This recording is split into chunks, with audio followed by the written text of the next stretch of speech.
socially immovable. In Dublin suburbia, brazenly lifting your nets to have a good look at passing life is a social gaffe, akin to painting the front of your house Schiaparelli pink. Besides, there was no passing life, except, actually, through the gauzy barrier, I'd begun to notice that most days an elderly woman stopped to let her dog wee at our gatepost. Sometimes I thought the dog, a cute black and white terrier, didn't even want to wee, but it was looking as if the woman was insisting. "Okay, Missy." Mum had never called me Missy before all of this. "Take these." She tipped a handful of pills into my mouth and passed me a glass of water. She was very kind, really, even if I suspected she was just acting out a part. "Dear Jesus," a voice said. It was my sister Helen, home from a night's work. She stood in the doorway of the sitting room, looked around at all the tassels, and asked, "How can you stand it?" Helen is the youngest of the 5 of us, and still lives in the parental home, even though she's 29. But why would she move out, she often asks, when she's got a rent-free gig, cable telly, and a built-in chauffeur? Dad. The food, of course, she admits, is a problem, but there are ways around everything. "Hi, honey, you're home," Mum said. "How was work?" After several career changes, Helen, and I'm not making this up, I wish I was, is a private investigator. Mind you, it sounds far more dangerous and exciting than it is. She mostly does white-collar crime and domestics, where she has to get proof of men having affairs. I would find it terribly depressing, but she says it doesn't bother her because she's always known that men were total scumbags. She spends a lot of time sitting in wet hedges with a long-range lens, trying to get photographic evidence of the adulterers leaving their love nest. She could stay in her nice, warm, dry car, but then she tends to fall asleep and miss her mark. "Mum, I'm very stressed," she said. "Any chance of a Valium?" "No. My throat is killing me. War crime's sore. I'm going to bed." Helen, on account of all the time she spends in damp hedges, gets a lot of sore throats. "I'll bring you up some ice cream in a minute, pet," Mum said. "Tell me, I'm dying to know, did you get your mark?" Mum loves Helen's job, nearly more than she loves mine, and that's saying a lot. Apparently, I have the best job in the world. Occasionally, when Helen is very bored or scared, Mum even goes to work with her. The case of the missing woman comes to mind. Helen had to go to the woman's apartment looking for clues, air tickets to Rio, etc., as if.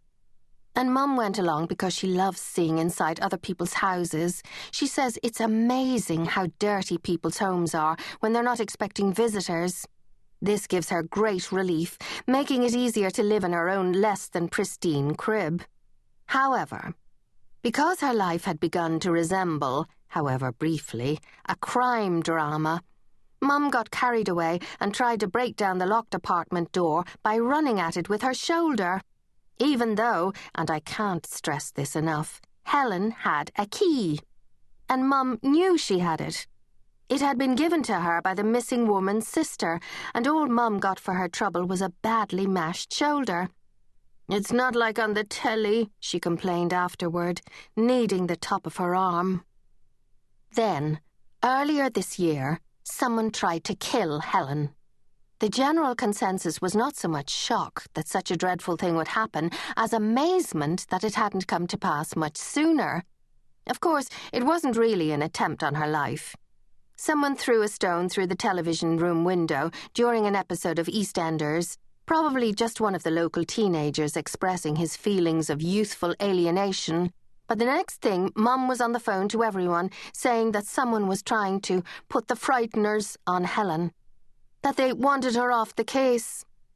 As the case was a small office fraud inquiry where the employer had Helen install a hidden camera to see if his employees were nicking printer cartridges.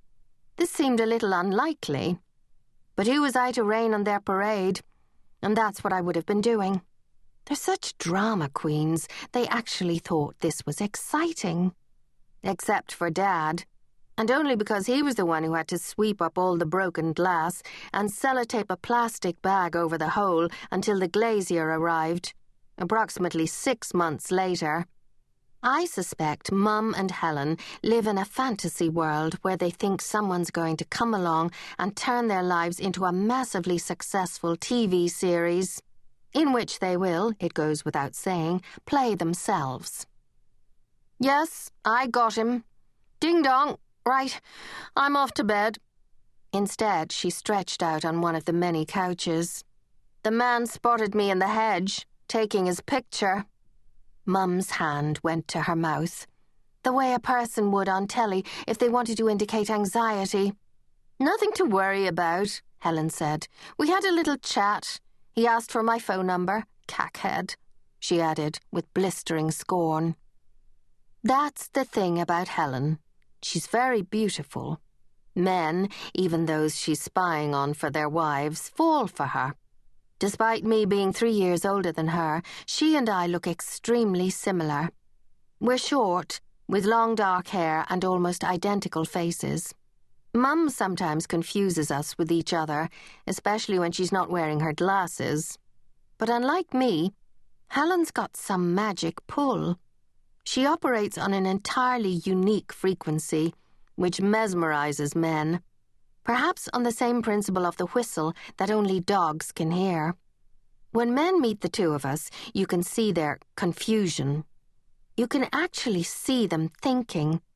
They look the same, but this Helen has bewitched me like a drug, whereas that Anna is just so what? Not that it does the men in question any good. Helen boasts that she's never been in love, and I believe her. She's unbothered by sentimentality and has contempt for everyone and everything. Even Luke, Rachel's boyfriend. Well, fiancé now.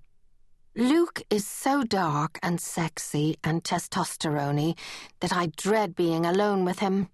I mean, he's a lovely person, really, really lovely, but just... all man. I both fancy him and am repelled by him, if that makes any sense, and everyone, even Mum, I'd say even Dad, is sexually attracted to him. Not Helen, though. All of a sudden, Mum seized my arm, luckily my unbroken one, and hissed in a voice throbbing with excitement.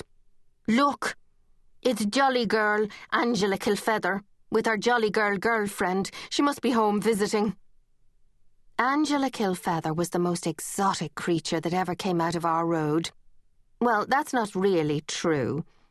My family is far more dramatic, what with broken marriages and suicide attempts and drug addiction and Helen, but Mum uses Angela Kilfeather as the gold standard.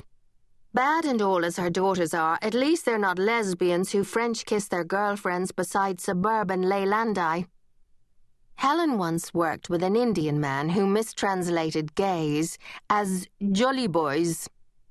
It caught on so much that nearly everyone I knew, including all my gay friends, now referred to gay men as jolly boys, and always said in an Indian accent. The logical conclusion was that lesbians were jolly girls, also said in an Indian accent. Mum placed one eye up against the gap between the wall and the net curtain. I can't see, give me your binoculars, she ordered Helen, who produced them from her rucksack with alacrity, but only for her own personal use. A small but fierce struggle ensued. She'll be gone, Mum begged. Let me see. Promise you'll give me a Valium and the gift of long vision is yours. It was a dilemma for Mum, but she did the right thing. You know I can't do that, she said primly. I'm your mother, and it would be irresponsible. Please yourself, Helen said, then gazed through the binoculars and murmured, Good Christ, would you look at that? Then, bloody hell! Ding dong, what are they trying to do? A jolly girl tonsillectomy? Then Mum had sprung off the couch and was trying to grab the binoculars from Helen, and they wrestled like children, only stopping when they bumped against my hand, the one with the missing fingernails, and my...